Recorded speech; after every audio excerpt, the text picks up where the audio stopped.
ADM, DM, SDM नहीं बनेगा, CO, SP, DSP नहीं बनेगा, एडीजे, डीजे नहीं बनेगा, तो आपको कैसे लगता है कि वो आपके साथ न्याय कर पाएंगे? आज भी तो अधिकारी तो आज भी है या नहीं है? बताओ, कुर्सी पे है या नहीं है? अधिकारी नहीं है, सरकार भी है, फिर क्यों कह रहे हो कि बुलडोजर चल रहा है? फिर क्यों कह रहे हो अन्याय हो रहा है?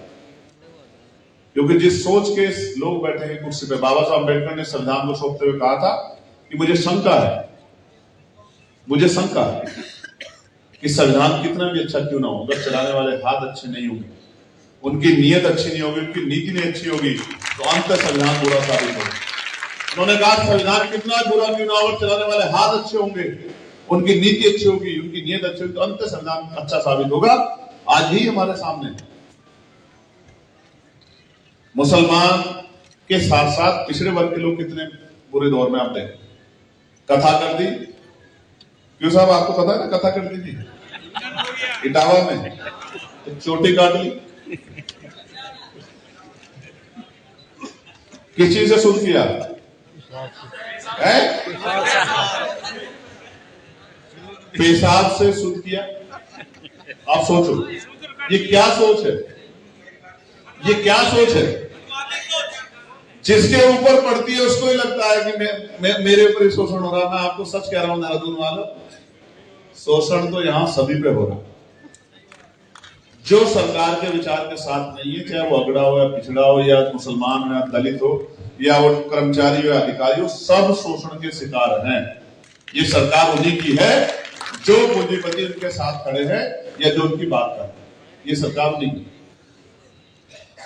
अब इटावा की बात आएगी तो आप कहेंगे यादव समाज के साथ होगी, लेकिन मैंने तो लोधी समाज के साथ भी देखा यही अपमान, यही मैंने कुर्मी समाज के साथ भी देखा, यही मैंने साहू समाज के साथ भी देखा, और दलितों की तो क्या कहूं, आदिवासियों की तो क्या कहूं। उनको तो डायट के नाम पे भी 5 लोग को जला के मार दिया, उनकी कोई पूछने वाला नहीं।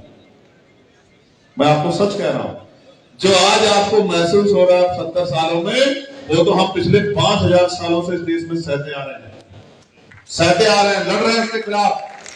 बस जरा सा फर्क है कि जो भी दौर आया राजतंत्र का था तो हम राजतंत्र के तरीके से लड़े, और जब लोकतंत्र आ गया तो हमने वोट की अहमियत को समझ के, शिक्षा की अहमियत को समझ के हम लोग लड़े। ये फर्क है। एक बार आप हमारी तरह सोच के इस लड़ाई में हमसे पीछे खड़े हो जाओ, लड़ाई संघर्ष में, और जब हिस्से की बात है हकदारी की, तो हमसे आगे खड़े हो जाना। हम इस बात की आपको गारंटी देते हैं। संघर्ष में हमारे पीछे खड़े हो जाओ, ढाल बन जाओ। अगर गोली आएगी तो हम खाएंगे, ये नीले पट्टी वाले मैं गारंटी देता हूं। और जब मिठाई आएगी तो आप आगे हो जाना, हम आपका हाथ नहीं खींचेंगे, इस बात का भी मैं आपको विश्वास दिलाता हूं। अम्बेडकर वाली कभी का हाथ नहीं था। आप ये महसूस करके देखो, अभी 3 दिन पहले मैं अपने लोकसभा क्षेत्र में था, वहां एक कस्बा है धामपुर, और ये मीडिया के माध्यम से मेरा लखनऊ में खड़े होकर मुख्यमंत्री जी सवाल है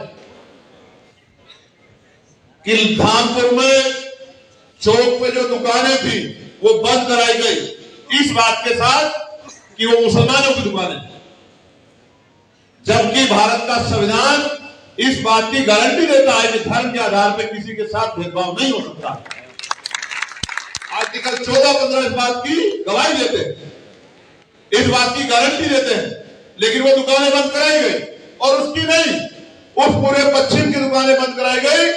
और अगर वो दुकानें मीट की होती तो मैं भी मान लेता, किसी की भावना हो सकती है, तो मैं भी इसको कहता कि भाई ठीक है बंद कर लो।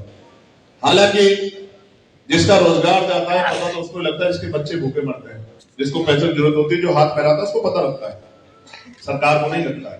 लेकिन वो दुकानें चाय की थी, वो दुकानें नाई की थी, वो दुकानें छोटे मोटे कारोबार की थी, और उनको इसलिए कह के बंद किया गया कि भाई माहौल खराब है, हालात अच्छे नहीं है, आप तो मुसलमान हो। मुजफ्फरनगर में तो एक हिंदू ही था, उसकी दुकान पे प्याज मिल गया, उसकी दुकान तोड़ दी गई। भाई हमें आपकी परवाह है। मैं ये पूछना चाहता हूं कि आपकी पुलिस क्या कर रही है, आपकी इंटेलिजेंस क्या कर रही है, आपकी कानून व्यवस्था क्या है? अगर आप लोगों की दुकानों की रक्षा नहीं करते, लोगों के कारोबार की रक्षा नहीं करते, तो कुर्सी में कुछ बैठे बैठे हो, कुर्सी छोड़ के अगर आप संविधान की रक्षा नहीं कर सकते, आप संविधान की रक्षा नहीं कर सकते हो, आप न्यायपालिका की रक्षा नहीं कर सकते, आप एक काम तो कर सकते हो कि अगर कोई हक की लड़ाई लड़ने आए तो कुछ लोग जाके पूरे आंदोलन को नाकामयाब कर दे, तो आप उन पर लाठी तो चला सकते हो, उनके गरीब बच्चों के कान पकड़वा कर उनको जेल तो भिजवा सकते हैं। ये बात हम भूल गए, लखनऊ में खड़ा होकर कह रहा हूं मुख्यमंत्री जी, यह न्याय जवाब का हम भूल गए नहीं। इस बात को आप याद रखना, हमारे बच्चों के पीठ में पड़ी एक लाठी हमें याद है, वो जख्म आपने उन बच्चों को दे दिए, वो जख्म आजाद समाज पार्टी को दिए, अम्बेडकर वादियों को दिए हैं, वो जख्म आपने चंद्रशेखर आजाद को दिए हैं। इन जख्मों का आपसे हिसाब होगा, मेरी बात को आप याद रखें।